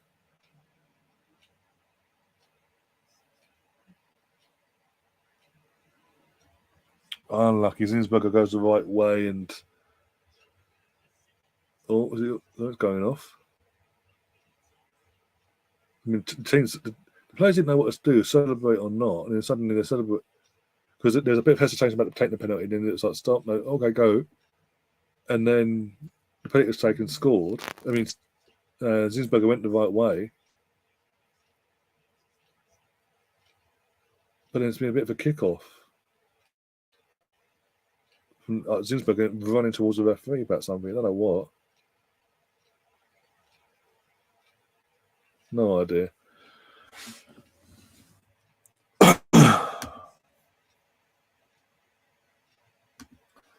And just a big up. And how you doing, my friend?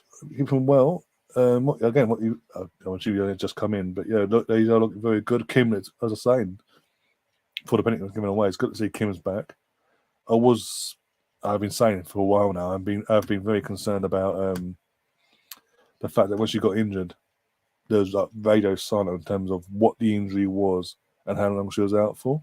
So I was always assuming the worst. I didn't look at the bench tonight, and it's come back a bit in the arse whilst I'm live, because I had no idea she was on the bench. But thankfully, once she is, because she gets a few minutes under her belt before the winter break now. But it's a bit of in terms of the negative side of things we've had recently, in terms of Beth being out for the season now, Viv out for the season, and now is a positive. It's one positive to take that we have got our captain back. It does look, touch wood, that she won't get injured again this season, and hopefully as well. It sort of takes pressure off Jonas and the team behind the scenes in terms of recruitment for the January window and that side of things for that part of the midfield. They can just focus on strengthening the attack, because we massively need to strengthen that attack now. With two of our key figure points out for this whole season, we do need to strengthen that massively and quick. We've got 15. Well, from when the window opens on the New Year's Day until we play, WSL resumes on the 15th of January, we've got plenty of time to get at least two players in, between New Year's Day and the Chelsea game on the 15th. Get them in, get them settled, get them training with the team, and just see what happens. Basically, and just again keep Emma Hayes on that. Otherwise, if we go into that game with the squad as it is and no additions brought in by then, we will be in trouble, if you ask me, because Emma Hayes will know how to be like, oh, well, I know the situation, I know how to set up against you, I know how to done it for you, and you can't do it against me because X, Y, and Z. And she'll just have a field day of us. But we've got time. The main thing is we have got time. It's not like the winter break's happening now after this game, and they're back early in the new year. Literally got 2 weeks into the new year before we play again.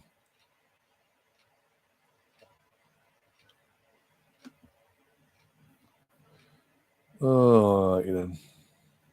Here's what it is. Attempts on target, 12-1. Apparently still 0-0, and Leon's still drawing it. Let me look at that.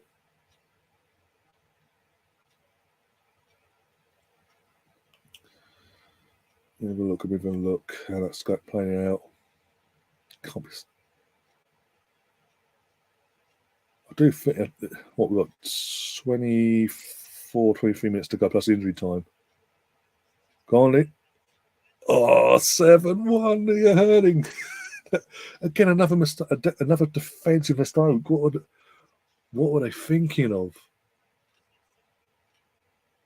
Was it Clayton Ford who got it? Because there's people in the chat I'm watching on YouTube. They'll say, what a beautiful goal from Leah. I was like, have a look. Oh, yeah. It was her that made put the pressure on the defender and make the mistake. And Caitlin was just there going, hi, thank you. So Caitlin's on a hat trick now. Yay. It's all going, Pete. What did I think it was Leah? Well, apart from the people in the chat saying it was, in terms of the stream I'm watching. Bastards, I hate them. I hate them all. No, all jokes aside, but let me check and see that was it. 0-0. What does this mean for the so yes, the Clayton's on a hat trick, but that's fantastically taken from her. But yeah, Leah Hurley basically running down the defender, number 6 for Zürich. the defender tried playing it back to the across. I don't know who she was playing it back to, really, because she so much power in it. She wasn't passing it to her teammate next to her. She was like she was trying to pass it to the other side of the defence, but not enough power in it. It's effectively just gone. And the goalkeeper didn't read it either. And she's doing panicking coming out, and Kate was coming out of nowhere and gone, "Oh, thank you." Boom. Tapped it under the goalkeeper, 7-1. 7-1. We're actually this season we're fumbling the team. Woohoo! We're 7-0, but apparently you can't step over without taking the player out and give an eye penalty according to UEFA rules nowadays. Oh, go on, let's make it like, go on, Steph, go on, get it in there. It's a corner either way. Needs to set another angle before I can say claim penalty, but anything like that. Need to see another angle. I don't think a penalty's been given. There's a corner, surely. There's a penalty been given. No, it's a penalty. We've got a penalty. Oh, hey, here we go. This is going to be 8-1. I think Kim's going to... Yeah, that's soft. It should have been a corner, really. I mean, the defender's like that. It's hit her elbow there and gone out. So it should have been a corner, really. But hey, we're going to take it for what it is. Kim Little's only just come back from an injury. It took that from the again filled up for about 2-3 months. She's back for about 10 minutes into a comeback. Kim, oh, what a pen! That's a better pen than the last pen that she took for Arsenal before she got injured against West Ham. Far better pen. Well done, Kim. 8-1. This is not no mercy. I did say, what was it? 55 minutes in. 10 minutes in. 10 minutes into the second half, I said this potentially could be double figures we're looking at for Arsenal.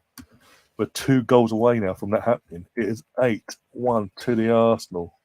Come on. Oh, this is brilliant. Everyone's gone quiet in the chat, but I think we're enjoying the football. And Kim's going back. That was a brilliantly well taken pen, literally down the keeper's hit down the keeper's left hand side, her right. Keeper's left hand side though. The keeper goes down to her right. So yeah, that was just over the wrong way basically. And Kim just went, okay, boom.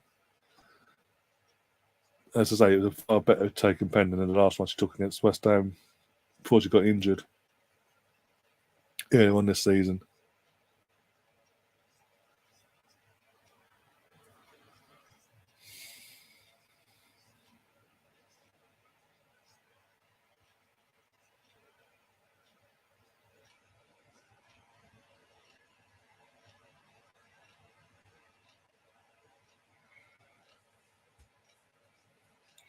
That's a good comment, actually. Someone again, I'm watching that. As I say, I'm watching this on YouTube anyway. I'm another stream on YouTube.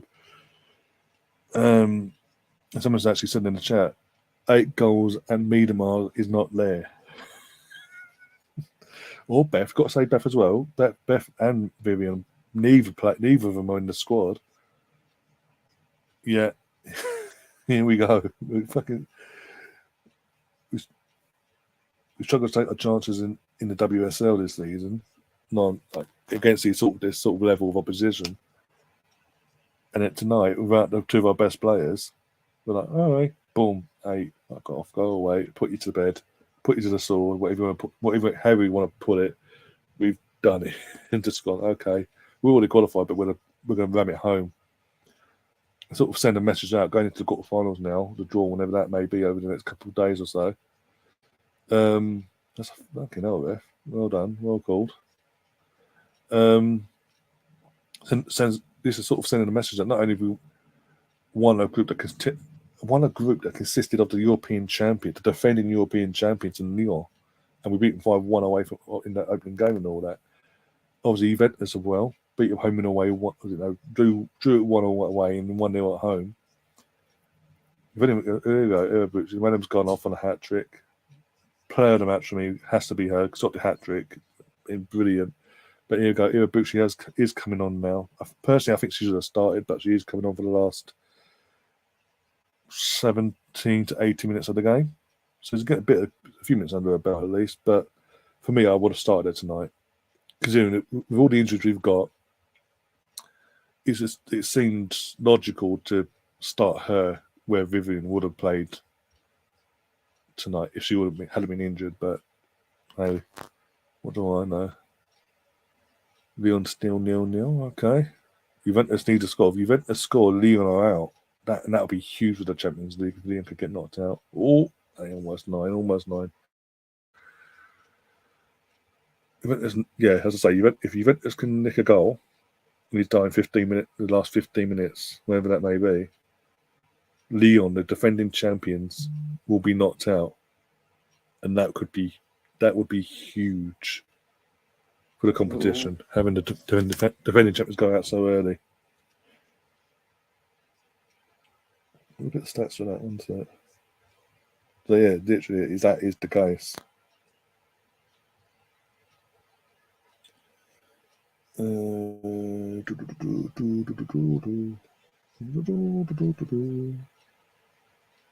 stats in that game. Let's have a look. 50 in terms of the Lyon game against Juventus. The possession is 50-50 currently. More competitive in this game, put it that way. Lyon have had 11 shots, 5 on target, and Juventus have had 7 shots, 3 on target. Words out. Fantastic. Yeah, pretty close. It could go either way, but Lyon just dominated more on the shots on target in front of you by 2. But you just need one goal from Juventus and Lyon could go out, but I don't think it's going to happen. That, but for being honest, as much as I'll sort of again with Joe and all that Juventus, you sort of go, you know what? From that perspective, you want Juventus to go through for Joe and all that. It doesn't look good on him otherwise, going from one extreme to the other. We did what was it quarters they got to last year, Juventus? Or was it semis? As far as they got the quarterfinals and semi-finals, they got 2 as well. If I remember rightly. Oh no, they got no, but no. They got knocked. No, it was in Chelsea, weren't they? Wolfsburg and Chelsea got through in the end. Juventus got one. So back to back. Oh, that might be good for him. He really does need to get the team out the group stage basically to sort of keep Juventus happy. Basically, oh god, no pressure then, Joe. It's just kind of flashing back to me like, oh yeah, it literally like the last game of the group as well against Chelsea. They were in cruise control. All they do is avoid defeat. They got battered by Chelsea, and then Chelsea ended up going through themselves at their expense because of that.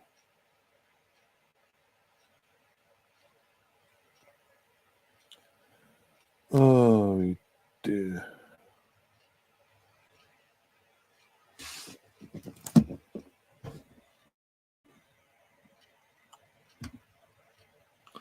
Everyone's gone quiet in the chat all of a sudden. Nothing. I mean, you're all chatting all of a sudden. And literally, Ange came along, said a good evening to everyone, and being positive about it. And then everyone's gone dead quiet. Like bloody hell. It is what it is, though. I do remember on a bit, so I understand. I get on people's nerves, but it is what it is. We're going to go for a 9. Oh, go on, Caton, go on. Oh, lucky. Mate, if we score 2 more goals in this game, which is possible the way we've been playing tonight, Jesus, I'll have to look into that in terms of is that a new Champions League women's record? Actually, what is? I'll have a look now. Actually, what's the biggest?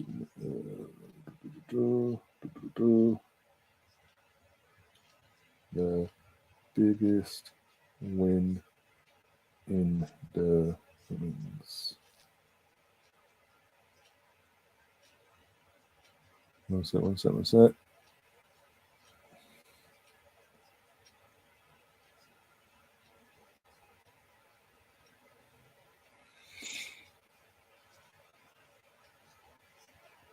This might be it anyway. When's that number? Not now.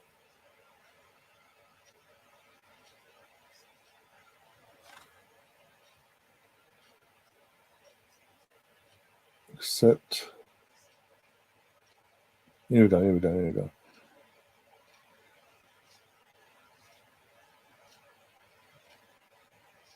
Just looking through now. Sorry, one sec. We'll talk about, I don't care about goal scorers.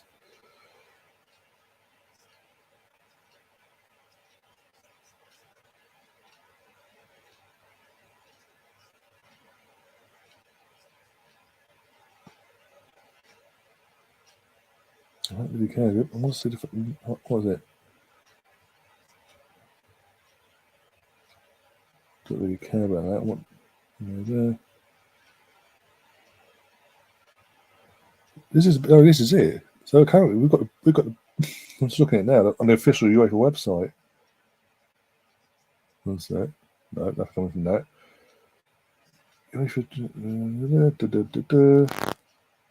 Please don't count, so I don't got to do that bullshit.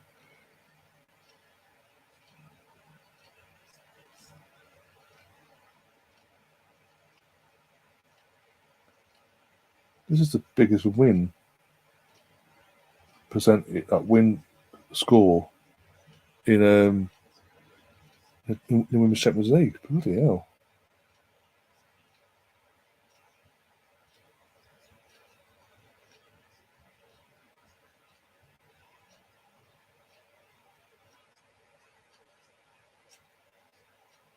Okay. Can't complain then. Arsenal on records and all that. Not for everyone. That's all I'm saying.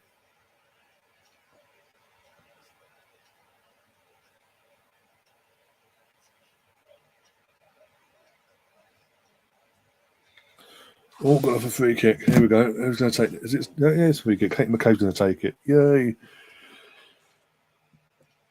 Is she going to go for it, or is she going to try and cross it in and set someone up? I mean, it's only one of Katie scores. Playing out of position yet again. One of the most versatile players in our squad. If you're going to play anywhere, so you'll play there, basically. Be it right back, left mid, right mid, you name it, in the midfield.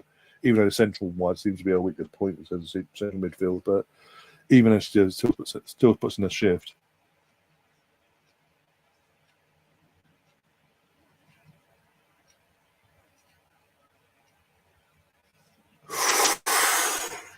Oh, wow. Okay.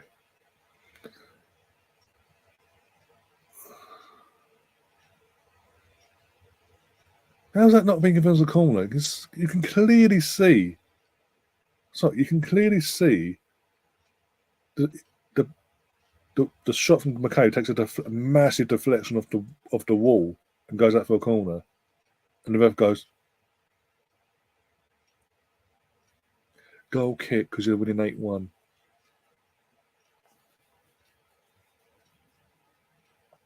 It just seems like, we've won this anyway, girls. So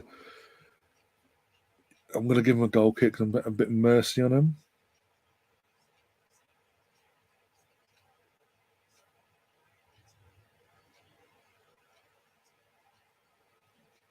Oh, I swear to God, it cannot be. I was seeing something in the chat. No way.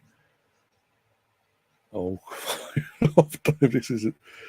Oh, please be. What I've just seen, please be 9. Please be 9. Go on. Go on, Lee Helen. Go on. That's it. Go on. It's 9. Iwabuchi. Come on. Oh, brilliant. Oh, we're going for double figures, girls and boys. It's coming, ladies and gentlemen. 9-1 to the Arsenal. Iwabuchi, who I've been championing for fucking months on end. Why ain't she starting? Why is she not getting barely any minutes?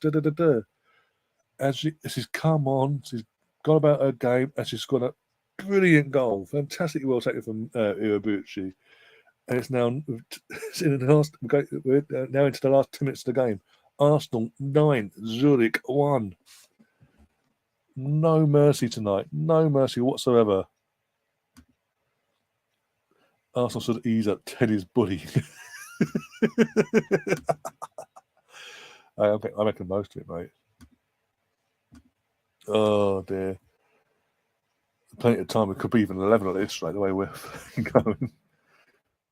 Oh my God, I love again. It could do a Bucci as well. It's like it justifies what I've been saying in terms of she is still capable of putting the shift in, giving us something, even when we're cruising in a game like this. We've got at least 6 minutes to go plus injury time, so possibly 7 to 8 more minutes to go, basically, because it might be because of how big the scoreline is. It might be like a minute injury time or two. I swear to God, if it's 10, I'll cry with joy, obviously. Oh my God.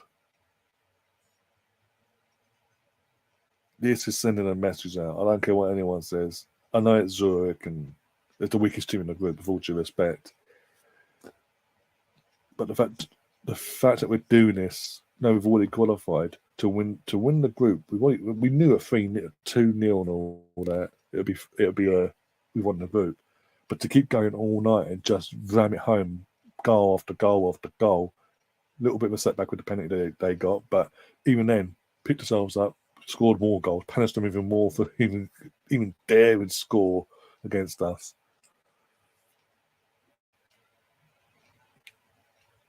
Oh, days. Just got to enjoy it for what it is. And again, it's confidence, but it is the last game before we play Chelsea now on 15th of December. 15th of January, sorry, I keep saying. This is a massive confidence booster going into that, especially with everything that's been happening recently in terms of the losing Beth and now Vivian for the rest of the season. This is massive. And again, it's massive. It's massive in the sense of a morale boosting for the team, that they gives them a bit of confidence going into that game. Was going to get low? Yeah. Oh, no, we're going to get a 10. We're going to get 10. What was that? Boosting. What was that for? Why did you pass it to the defender on the floor? I know she was trying to obviously go for pass the team up, but misplaced her pass basically. So I'm not going to lose my mind.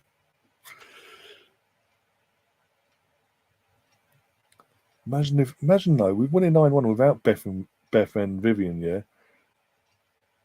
If we had a fully fit squad, and that included obviously that includes Beth and Viv Miedemar, imagine what the scoreline would be tonight. If this is 9, we've scored without them. Jesus, Zura could be going, have mercy, have mercy. Oh, brilliant. Go on. Oh, almost 10. Jordan. Was that Jordan Nobbs? It was. God. Oh, my God. I'm going to go. Oh, my God, almost 10. In a competitive game, almost 10. Oh, dear God. Does the scoreboard allow 10? I'm going to find out soon. I think I'm going to find out, mate. Oh, yeah. You got to laugh. You've got, what was it? Madam's got a hat trick. Stina got 2, but she's gone off, so she can't get a hat trick. Caitlin Ford, I think, is still on, so she can get a hat trick. I think she's still on. Might have been taken off now. I said this.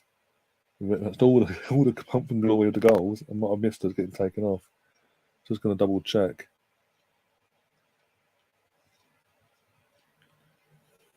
Just double check. Born in from Zurich. And yeah, we just go, thank you very much. I'm going to counter check you, motherfuckers. How dare you try and attack us? Yep, we're just literally up. How dare you attack us? Get out the way. Get over here. No, Caitlin Ford's still on. So Caitlin Ford could get a hat trick if she wanted to get the 10th. Imagine that. Oh my God. So yeah, it would be, if Caitlin gets the next goal, it would be literally 3 from her, 3 from Manham, 2 from Stina Blackstenius, and 1 from Kim Little. Oh dear.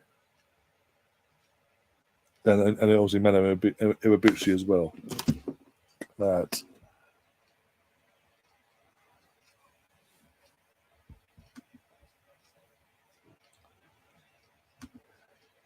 If I was Zürich, I'd get 4 players sent off and take it all back 3-0 loss. Bastard, fuck off. Meanwhile, obviously, what has been holding this team back. I won't go that far. I mean, with all due respect, it is Zurich. Come on, we should have been winning this game anyway. To this level, again, this is without Viv and Beth. So imagine what the score would be with them two in the squad. Jesus, it'd be if we could do this. Look what we did to fucking Lyon, though. You say that, but look at Lyon. We beat them. We pumped them 5-1 away from home. Opening night against the champions that are defending this competition, the European champions, defending European champions, and we just went, get over here, 5-1.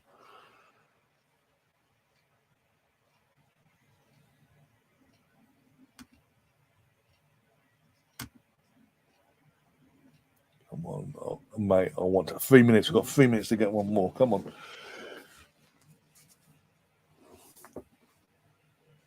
Go on, Leo, Erling. Ah, you bastard defender. How dare you block that after letting 9 goals in? The free kick, but okay, ref, don't give it. We want 10. We want 10. We want 10.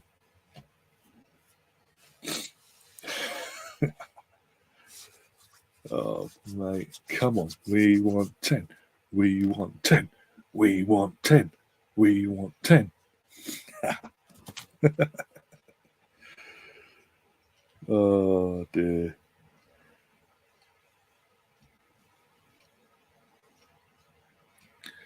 All around me, your familiar faces, all our places. Come on. Come on, let's get this out of the way. Let's put the 10th in and really kill them, like really hurt them, really humiliate them. And with Lyon, the thing is, Lyon not even more impressive in terms of it was Lyon defending champions, but again, that was without Viv, because obviously even though Viv was on the bench, you didn't play that game because of obviously what was going on in her life, health wise. And we did that today without her, basically on the, she was on the bench available. Bloody hell, I thought that's sending a message. Jesus Christ, and come full circle into the group and go, you know what, we might have lost last week to them, to the defending champions at 1-0 at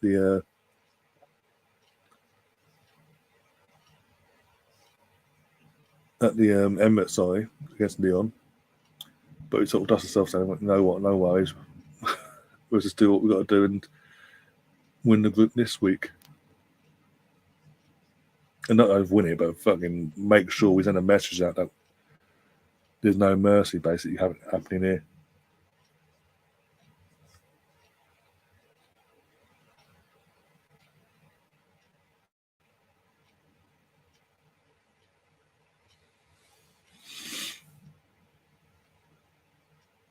When the last 30 seconds out, if it's going to happen, it's got to happen now, basically. Get that ball and get out that pitch.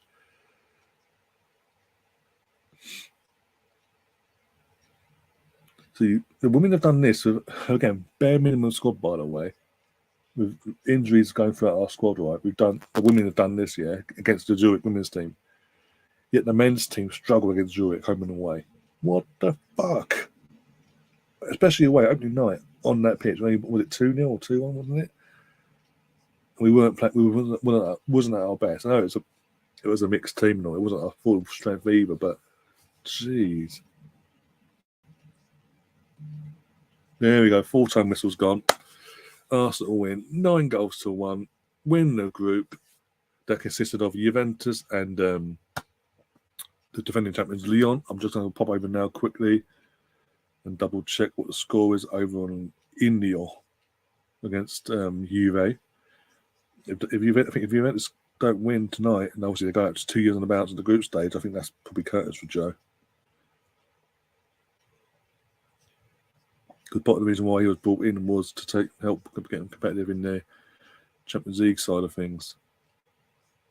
Since he's been there 2 seasons in the Champions League, they haven't exactly been putting up trees. So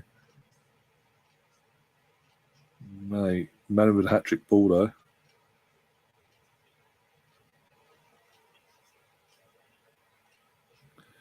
Still going. It's still 0-0. It just needs to go. What is the stats? Still 50-50. 12-9 shots, 5 on target, 3 on target. Nothing really changed in terms of shots on target. It's going to finish as it is, isn't it?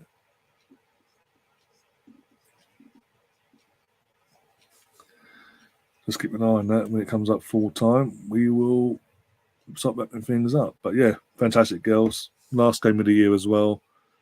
Perfect way to see out the year. Win the group, as I say, and literally our next game being our next game we play competitively will be Chelsea at home at the Emirates, January 15th. Confidence-wise, with all the injuries that's been going about recently with Beth and Viv keep going on about it. This was huge for the team, for the squad, for the available squad. This was huge. Yeah, just because of the confidence and morale boosting and all that going into that, so they have some sort of belief they can do something.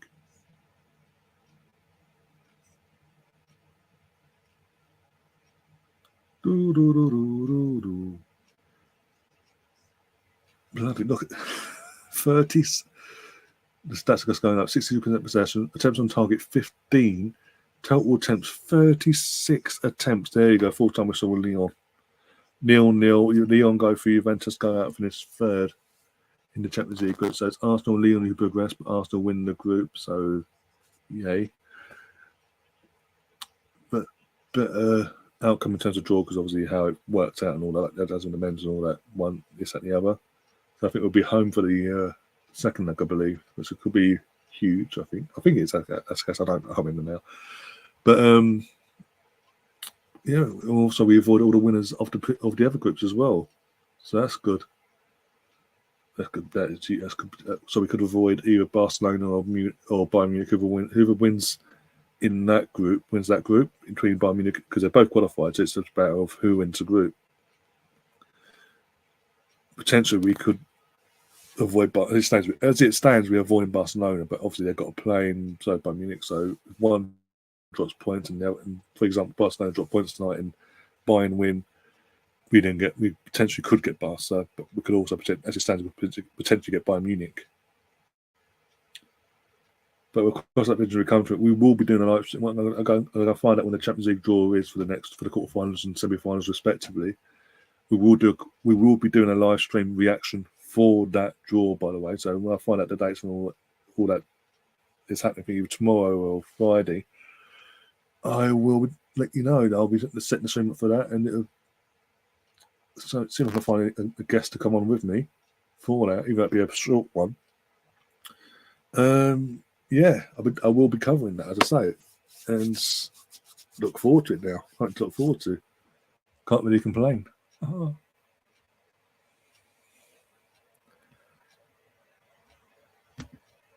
Got one right. If you don't see me before Sunday, have a Merry Christmas to you and all in the chat. And again, back at you. If I don't see you in the chat or between now and Sunday, hope you have a good Christmas as well. As I say, Kim, we are back tomorrow night for Man City v Liverpool in the League Cup. But if you're not in tomorrow and I don't see you between now and Sunday today, I just want to reverberate that back to you. Obviously, Merry Christmas, and hope to see you between now and New Year, hopefully. Impressive from the Arsenal ladies. Very impressive. No mercy. No mercy.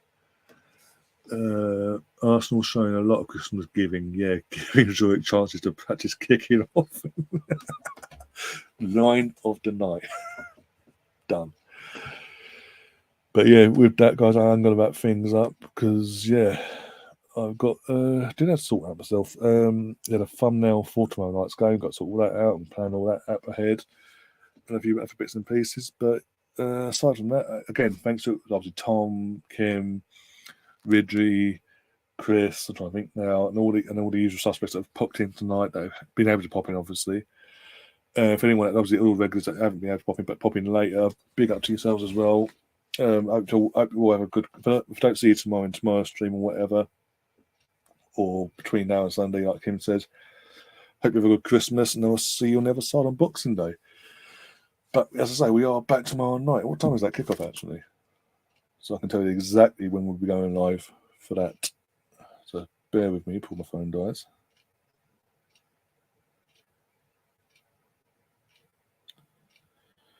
The Carabao.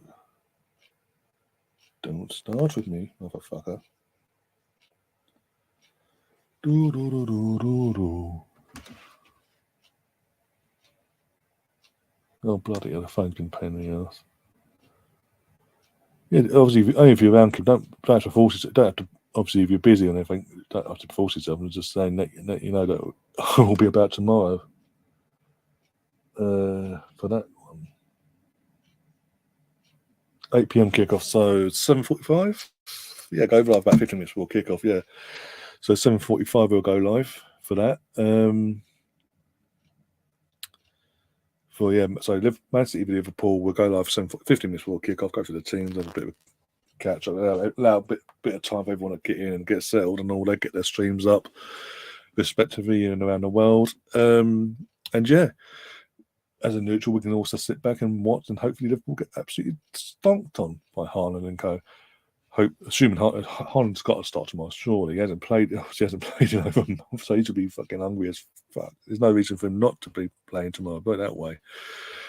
Not like he's been at the World Cup. And then, as I say, I think if the draw's tomorrow or Friday, I'll be doing the stream for that in terms of Champions League Women's Champions League draw for the quarter-final and semi-final respectively. We'll be doing a live reaction as it happens, basically, to stream for that one, be it tomorrow or Friday. Right, and then on Saturday, Christmas Eve, probably nothing on Saturday, definitely nothing on Sunday because it is Christmas Day and obviously family and all that for us all. And yeah, but we'll be back after all this build up of going into Christmas Day. Christmas Day is off for us all, but we will be back on Monday night, Boxing Day for all that's concerned.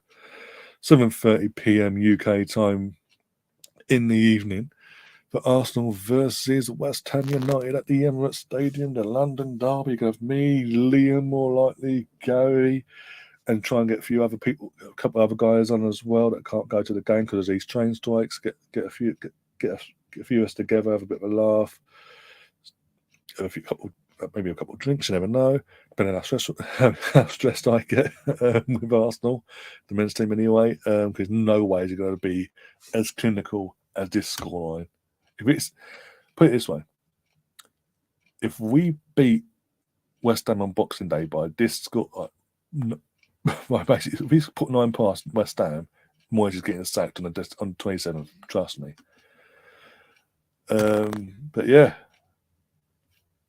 I hope Haaland gets it all out of his system tomorrow. Gets it all out of his system, and then out of frustration, Liverpool take him out, fuck his ankle up, so he's out for at least 3 months or so. Gives everyone a chance. Gives me hope. And gives you hope as well going into 27th as well. Oh dear, gotta laugh. But yeah, aside from that, I'll see you all tomorrow. Enjoy the rest of your evening, morning, afternoon, wherever you are in the world. And as always, up the Arsenal. Come on, you guys.